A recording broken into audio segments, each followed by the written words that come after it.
What's going on, ladies and gentlemen? Welcome back to another solo Leveling Arise video. It's your boy Payne. Thank you so much for watching the last BAEK test with Lim. Quite honestly, I didn't know how to really spec him, so I went back and did a few more tests.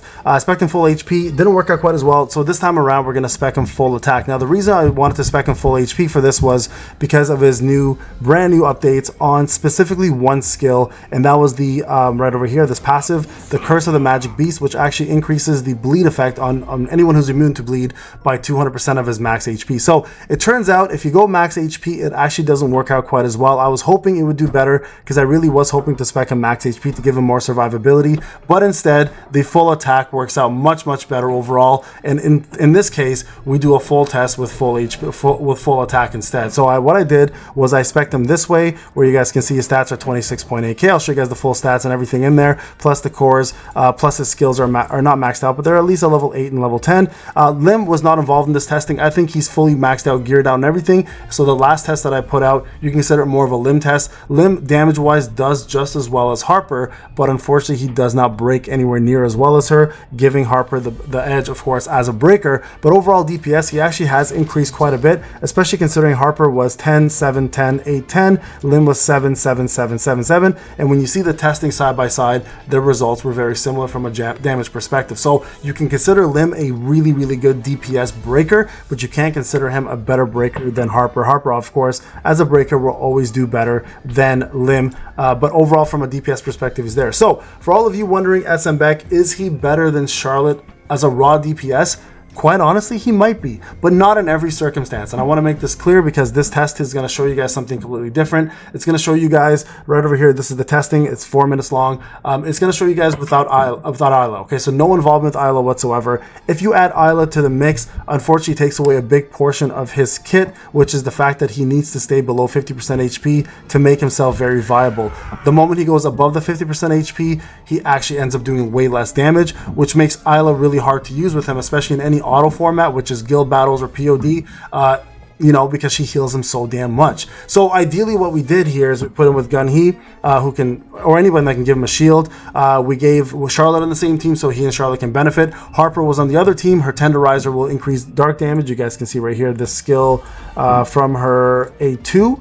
Where's it? Sorry. This skill right here, because it increases ultimate dark damage, which technically should have benefited only Charlotte way more because she does that every 20 seconds, but it actually does benefit BAEK quite a bit as well. So overall, guys, we're looking at units here, and her weapon obviously really does help. So you can see here when the user uses their ultimate skill, it increases their dark damage by 12%. So either way, she wasn't on their team, it won't affect it anyways, so she was only really affecting herself. But at the end of the day, she is helping with Tenderizer on the boss, so their ultimate damages are happening. So ideally you would want to see the difference between Charlotte and BAEK, and we actually get to see that. The actual results are fairly good, showing BAEK actually being a little bit more superior, even with lower stats than said unit over here, Charlotte.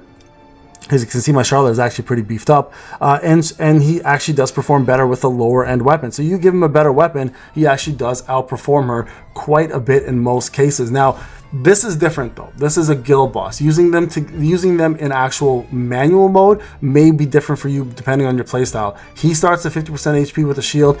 If he's a lot easier to kill, unfortunately, right? Where Charlotte will survive more, has more utility. BAEK is strictly raw damage. So keep that in mind when you're watching this, guys. Enjoy the video. Let me know your comments. I apologize for the last testing. I just wanted to test how it was doing a hybrid build, but now I took your opinions about doing full attack, and hell, here we are. These are the results. Let me know what you guys think in the comment section. I'll see you guys in the next one.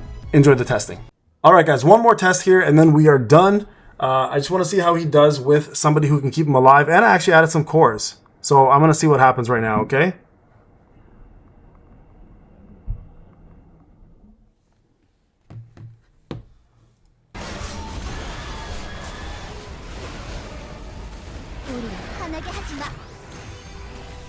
Let's hope everybody can stay alive this time. So you guys can see defense down a little bit now. That'll affect everybody. I think that's from Kim.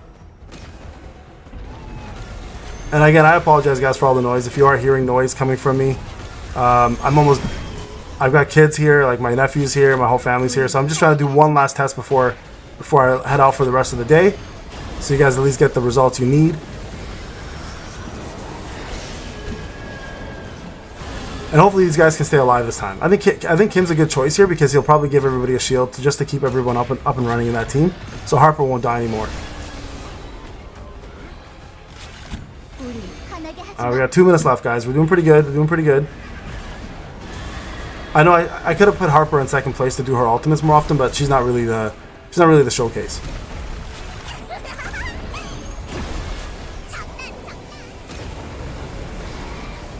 I hate this move.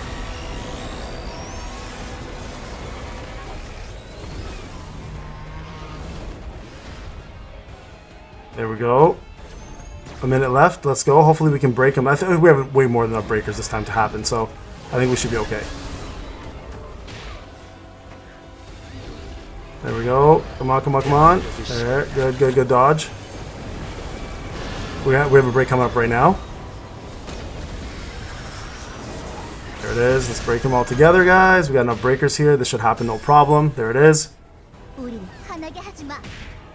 So remember, now we have cores on SMBAEK, not full-on cores, but we have cores on it. We have 24k, 25k attack now, maybe even more. And then we only have an A5 weapon, okay, versus an A10 weapon in Charlotte, full-on cores for Charlotte. So we'll see. Maybe SMBAEK is actually a better overall DPS now. He might actually be the best DPS on the Dark team. So shout out to you guys for making me do this test. I wasn't planning to do this test today, but I wanted to at least show you guys what the results are going to look like with a better team setup here. And this is why we do different testing, right? I wanted to do an HP based test as well to see if bleeding was better than overall attack. So I might do that eventually as well. But right now I do want to see the results here of the test with SMBAEK full on with cores and everything. All right. So I'll go back here and show you guys the stats and everything that we have. This is probably my 5th or 6th test now, just so you guys are aware. So whatever results you see here are probably what the results are going to look like no matter which way we pull it or do it. And you guys can see SMBAEK does in fact stay pretty much at 50% HP the entire time, okay?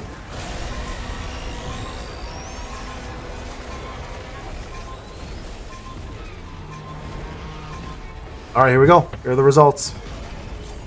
There you guys go. 169, 929, alright? So I just want to show you guys real quick what my SMBAEK looks like here. And I know some of you guys originally weren't happy with the first testing, so that hopefully that helps out. Again, that's been pretty much the ebb and flow the entire time. But here's what SMBAEK looks like at the moment. So 26k attack this time. We put on Curse and Expert.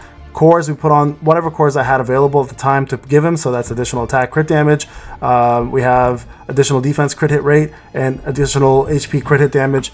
And then for the rest of his stats, it looks like this. He is a 5 weapon, keep that in mind. And these are the following skills that we have. So I know, guys, many of you guys were wondering how he's going to perform. I hope this kind of helps and kind of eases your mind in regards to how good he is now as a DPS. So I'm DPSing Charlotte in auto mode. And as long as he can stay at 50% HP, he's pretty damn golden. Alright guys, it's Payne. Thank you so much for watching. I'll see you guys in the next video.